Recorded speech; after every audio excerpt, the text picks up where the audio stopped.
Hello friends, हम इस video में जानेंगे इंग्लिश के 6 ऐसे रूल जो हर स्टूडेंट को पता होने चाहिए।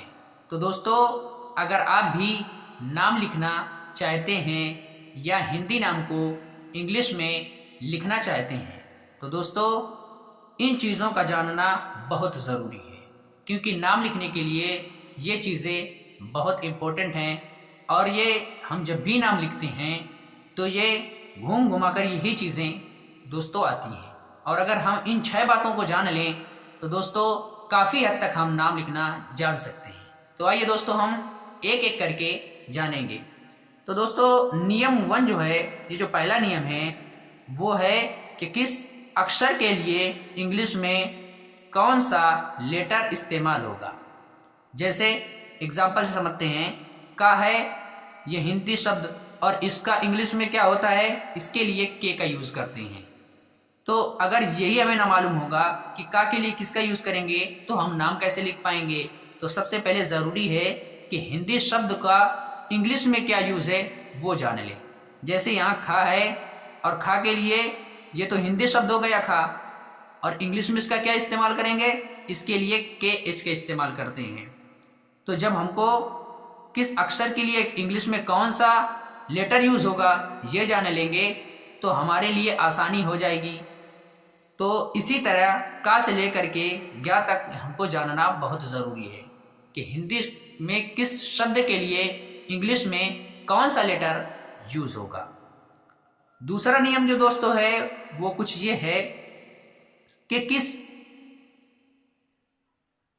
मात्रा के लिए कौन सा लेटर इस्तेमाल होगा। क्योंकि दोस्तों हिंदी में अगर कोई भी नाम लिखा जाएगा तो वो 2 चीज़ों से मिलकर बनता है। पहला है वो अक्षर, दूसरा है मात्रा। दोस्तों इन्हीं 2 चीज़ों से मिलके नाम बनेगा। तो दोस्तों मात्रा का जानना भी बहुत ज़रूरी है। तो किस मात्रा के लिए कौन सा लेटर इंग्लिश में यूज़ होगा। जैसे आइए एग्जाम्पल से समझते हैं, आ है ये मात्रा है, आ के लिए इंग्लिश में ए का यूज करते हैं। आ तो हो गया हिंदी और इसके लिए इंग्लिश में ए का यूज करते हैं। इसी तरह ये हो गया आ और ये है बड़ा आ, ये तो हो गया हिंदी शब्द यानी हिंदी मात्रा। और हिंदी मात्रा के लिए इंग्लिश में किसका यूज करेंगे, डबल ए का यूज करेंगे। तो यहाँ पे डबल ए का इस्तेमाल किया है। इसी तरह दोस्तों आप समझ सकते हैं, इनके लिए हमने अक्षर के लिए भी एक सेपरेट वीडियो बना दिया है दोस्तों, आप जा करके आई बटन में देख सकते हैं। और यहाँ जो मात्रा है, मात्रा के लिए भी हमने एक अलग सी वीडियो बना रखा है, आप जाकर आई बटन में इसको भी देख सकते हैं, जिससे आपको इनको समझने में आसानी हो जाएगी कि किस अक्षर के लिए कौन सा शब्द यूज होगा। हमने सभी अक्षरों के लिए जो इंग्लिश लेटर यूज है वो हमने बता रखा है, और किस मात्रा के लिए इंग्लिश में कौन सा लेटर यूज होगा उसको भी हमने बता रखा है। तो वहां आप जाकर देख लें तो आपके लिए दोस्तों आसानी हो जाएगी।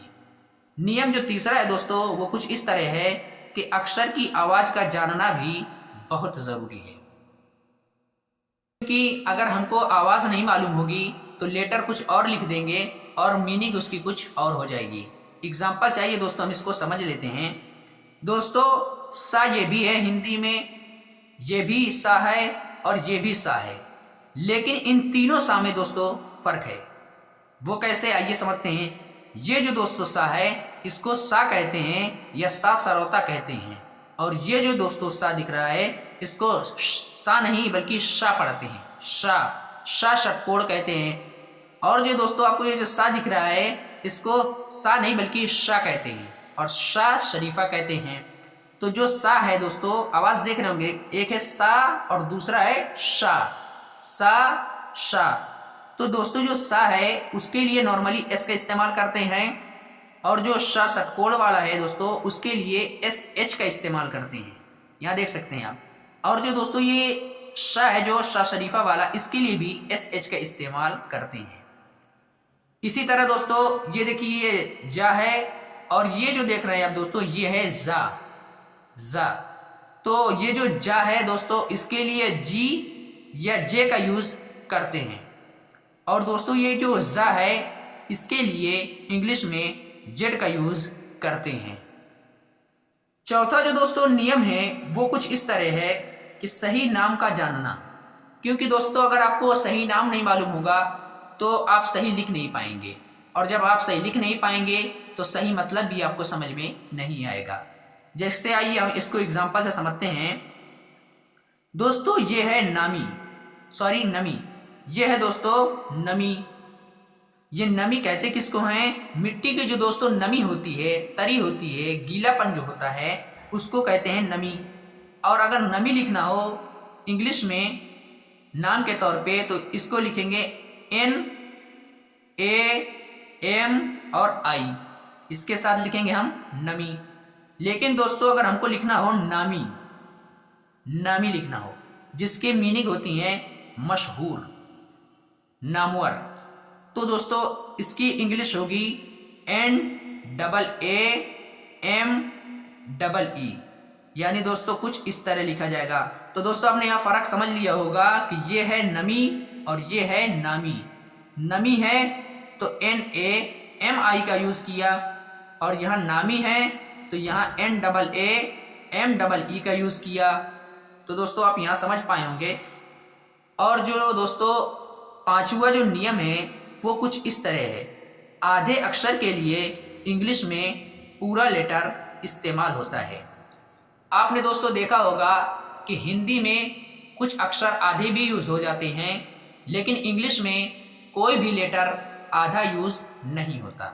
ये दोस्तों इंग्लिश का रूल है, इसका भी जानना बहुत ज़रूरी है कि अगर हिंदी में कोई शब्द आधा यूज हुआ है तो इंग्लिश में वो पूरा ही यूज होगा।